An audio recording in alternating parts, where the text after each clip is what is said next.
నమస్తే గాయ్స్, అమెజాన్లో అయితే ఒకటి ఆర్డర్ పెట్టాను, మీకు చూపిస్తాను చూడండి. ఆల్రెడీ ఓపెన్ చేశాను, కాకపోతే వీడియో కోసం అయితే మళ్ళీ అన్బాక్సింగ్ చేస్తున్నాను.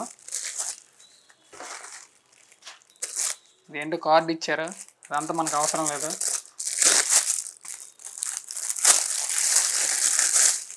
గాయ్స్, ఇదైతే నేను రీసెంట్గా హార్డ్ డిస్క్ పర్చేస్ చేశాను కదా, 2 TB సిగెట్ హార్డ్ డిస్క్. ఆ హార్డ్ డిస్క్ పెట్టుకోవడానికి ఒక పౌచ్ అయితే తీసుకున్నాను, చాలా స్ట్రాంగ్ పౌచ్. ఎందుకంటే హార్డ్ డిస్క్ కొంచెం చేజారినా కూడా డ్యామేజ్ అయితే అవుతుంది. ఏ డ్యామేజ్ అవ్వకుండా సెక్యూర్గా సేఫ్గా ఉండాలని చెప్పి ఈ హార్డ్ డిస్క్ కేస్ అయితే తీసుకున్నాను. ఇది నాకు 450 పడింది. ఈ కేస్ క్వాలిటీ కూడా చాలా బాగుంది చూడండి.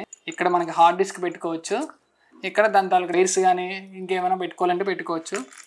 క్వాలిటీ అయితే చాలా బాగుంది, చాలా స్ట్రాంగ్ ఉంది. మన హార్డ్ డిస్క్కి మంచి సెక్యూర్ ఇస్తుంది, చాలా బాగుంది. ఈ వీడియో మీకు నచ్చినట్లయితే లైక్ చేయండి అండ్ సబ్స్క్రైబ్ చేయండి. Thank you.